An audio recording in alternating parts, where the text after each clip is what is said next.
Hey guys, and welcome to our 1 year review of the Sportsman.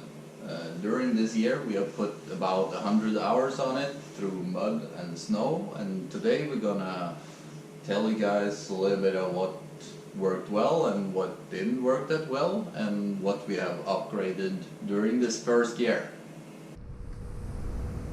When it comes to tuning, we picked the DynoJet Power Vision flasher tool, and we're running now the stage 3 setup. We also have the stage 3R, that's race fuel, but now we're running the regular stage 3. And for an exhaust we picked RUWC, the duals, because they sound really mean and the quality is amazing.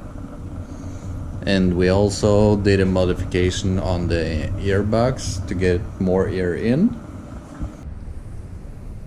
And to adjust all that power, we put in a set of STM clutches, both primary and secondary. Everything set up by RVS Performance, and it works amazingly. We are still on the stock belt after 100 hours of riding, and this couldn't work any better. So let's look closer on what we have upgraded since the first build. We have put in a rapid response winch, new from Polaris. We have added the rigid 10-inch adapt, kind of cool. We also replaced the grill with a skull grill.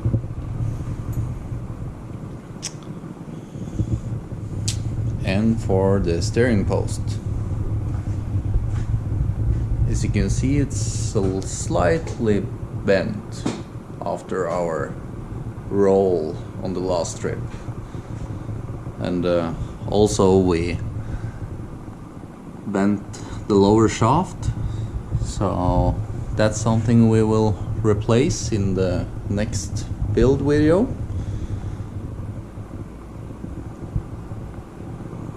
But otherwise, only some small scratches. The bumper took a hit, but yeah, everything seems to be quite okay.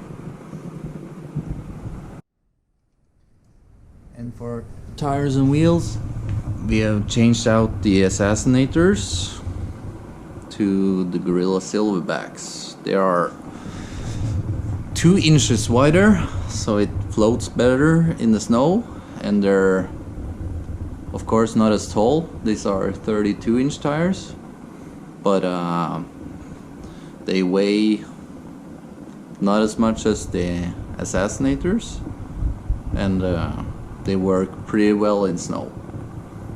And for summertime we'll be changing out the Gorilla Silverbacks, and we're gonna go for the 32.5-inch Outlaw 2 tire from Highlifter. So that's gonna be a fun tire to try in this machine.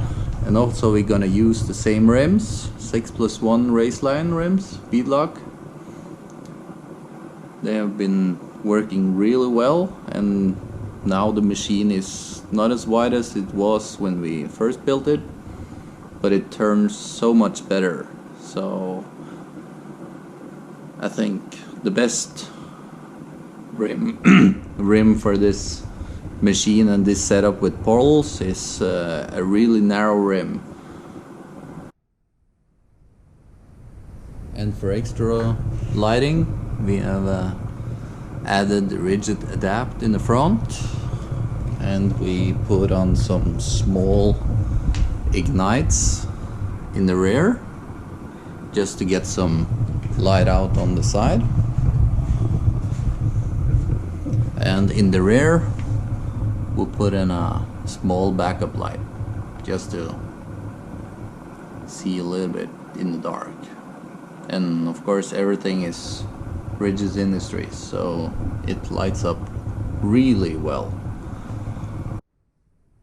And for handlebars, we chose the Pro RMK handlebars. It's actually 10 centimeters more narrow than the regular handlebars, so we had to put the light horn underneath so you can actually reach it underneath there, and we left the winch switch because that's the most important part, and we added the regular mountain hoop and the 2.0 PID display, so it's really nice to track where you're going, and you can see all the trails. And of course you get more information if you have any error codes, they will explain it.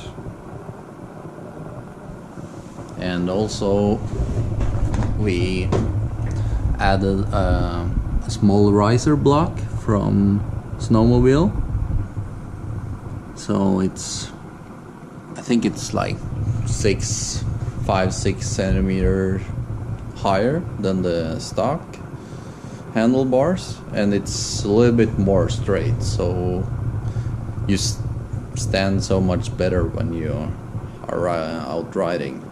And I'm pretty tall, so it's perfect for me. I get less exhausted with the new setup, and then of course it looks way cooler than the stock handlebars. So let's get into what didn't work or break. And of course the steering rods was kind of the first problem we met, and as a solution we made our own setup with uni-bolts and a bolt all the way through to make it stronger. And out by the wheel we did kind of the same, and this is something that really holds up very well. And we haven't touched the differential yet, but we can see that it's starting to come a little bit of oil, and it's not as tight as it was when it was new. So we're gonna change out the cover. We actually added the 2018 cover in metal, but still the needle bearing has taken a lot of beating, so we're gonna do an upgrade. So after we fixed the steering rod issue, we had some minor problems with the transmission and the input shaft. And actually what happened was that we twisted and then broke it. And the main problem isn't the shaft, but it's the center of the flywheel, because the stock flywheel doesn't seem to like the power and the force by the big tires. So basically what we did, we took off the new flywheel. Of course you can also see that we tried to weld it one time just to see how long it lasts, and it lasted maybe 20 minutes, so that was a dumb idea. But we didn't have parts and we were supposed to go riding, so you had to try. So what we did after this, we just went on eBay and found a 2010 850 transmission with the old coupler, and we tore it apart, changed all the bearings, and we did some tweaking to the torque converter, and we also changed the shaft for the secondary clutch to the newer one, and we raised the high gear a little bit, and we left the low gear stock.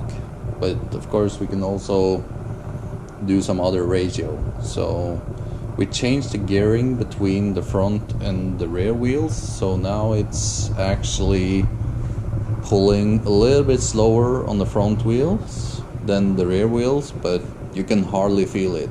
And this makes life so much easier for the whole steering post and the front differential. So I think that was a really good upgrade, because you don't need the high performance all-wheel drive or the close ratio that Polaris has. And the stock transmission, it lasted with the Assassinators, let's say 40 hours, I think. And now after we did the transmission upgrade, we changed the tires, so life is a little bit easier, but we're gonna upgrade to the Outlaws, so it's still gonna see if the new transmission will hold up.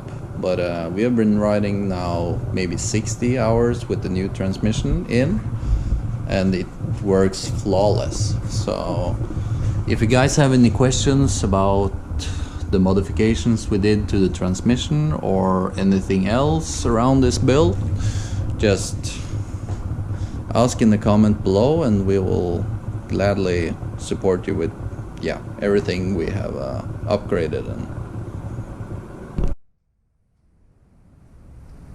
in the next video we will be replacing the upper steering post and of course the bent handlebars, and we're gonna do an upgrade of the steering post holder. So this is a reinforced part from J Parts, made especially for racing and hard riding. So they also add a small grease point, so you can put some grease in there and make the bushing last longer. And we are also changing out the bent part, and this is supposed to be 200% stronger than the stock one, and it's raised, I don't know, maybe 1.5 centimeters, so it's gonna stand a little bit taller, and it's gonna be even better when you're standing riding. We're also gonna add some new bushings front and rear. These are also made for racing and more aggressive riding, and hopefully last longer than the stock ones. The bushings haven't been actually a big problem, but when we did its service on it last time, we can feel that it starts to wear out, and now we have around 100 hours with the portals and with the big tires. So I think the new bushings will last longer, hopefully. And for the front differential, we're gonna upgrade with the J Parts billet cover and with a stronger needle bearing. So I think that will take care of the problem with the cover on the front differential.